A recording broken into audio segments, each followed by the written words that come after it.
Second term की धामी के कार्यकाल में हुए पेपर लीक कांड की सीबीआई से जांच कराने की सरकार की घोषणा ने धामी सरकार की विफलता की पुष्टि कर दी है। इसके बावजूद भी देहरादून स्थित भाजपा मुख्यालय में पार्टी के वरिष्ठ और दिग्गज नेता धामी सरकार की इस पहल को वह एक उपलब्धि बता रहे हैं, जबकि बीते दिनों भाजपा के प्रवक्ताओं ने यह कहा था कि परीक्षा केंद्र से सिर्फ 3 पन्ने ही आउट किए गए थे, जो कि पेपर लीक की श्रेणी में नहीं आता है। तो फिर सीबीआई से जांच क्यों?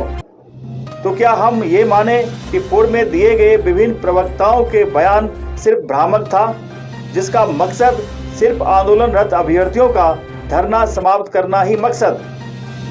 बहरहाल साफ सुथरी छवि वाले धामी सरकार अब पेपर लीक मामले में दागदार जरूर हो गई है। देखिए, आज भारतीय जनता पार्टी प्रदेश कार्यालय में युवा मोर्चा के कार्यकर्ताओं के द्वारा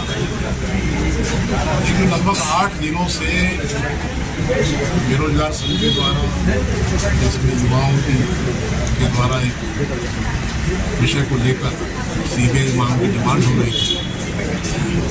आज उसमें हम मुख्यमंत्री जी का आभार व्यक्त करने के लिए यहाँ पर युवा मोर्चा के कार्यकर्ता यहाँ पर एकत्रित हुए। तो मानिए नदी के घर में लीक ही हुए, आखिरकार मान के लीक हुए पेपर, ये सवाल थे जी।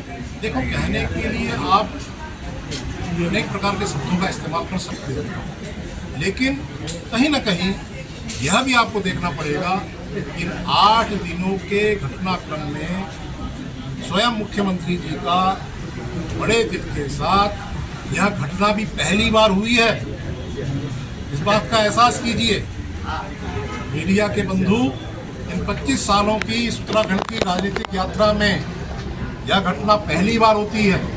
प्रदेश का एक मुख्यमंत्री एक साहस के साथ, एक संवेदनशीलता के साथ धरना स्थल पर जाता है और जाकर युवाओं को अपने साथ जोड़ने की बात करता है। मैं मुख्यमंत्री जी के इस कदम की और ढेर सारा उनको साधुवाद देता हूँ, उनकी बड़ी बड़ी प्रशंसा।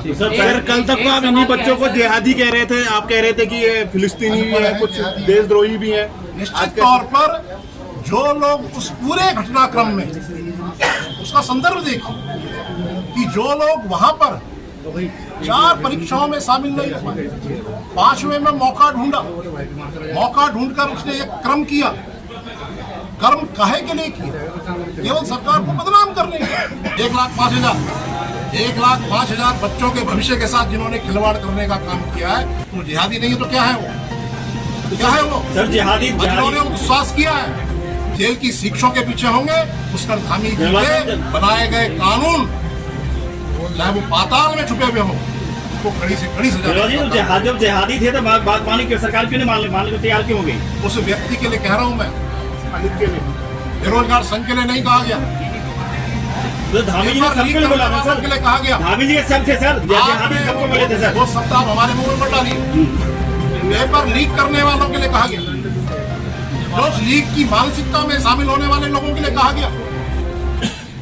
लेकिन हमारे जो युवा साथी धरने पे बैठे थे, जो भ्रम की स्थिति के शिकार थे, इनको संदेह था, संदेहों को भी दूर करने का काम हमारे ही युवा, हमारे ही भाई।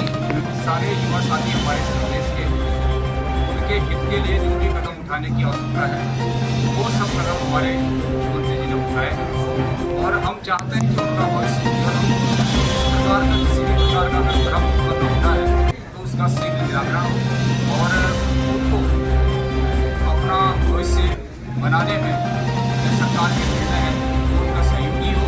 इसलिए ये जो विभिन्न प्रकार की बातें आई हैं, हम उस पर नजर करके आज हम माननीय मुख्यमंत्री जी का आभार सभी कार्यकर्ता को बना रहे हैं। परिहार जी एक सवाल, क्या इस पार्टी के 25 साल के नाकामी मानते हैं इस बात को? पार्टी की नाकामी है? नहीं है, हमारी सरकार डे 1 से ही और युवाओं के प्रति और इस उत्तराखंड के प्रति बहुत संवेदनशील रही है और हम इस उत्तराखंड को एक चहुमुखी विकास की ओर जाना चाहते हैं। युवाओं का सहयोग इस वक्त। देहरादून से श्रमिक मंच संवाददाता की एक खास रिपोर्ट।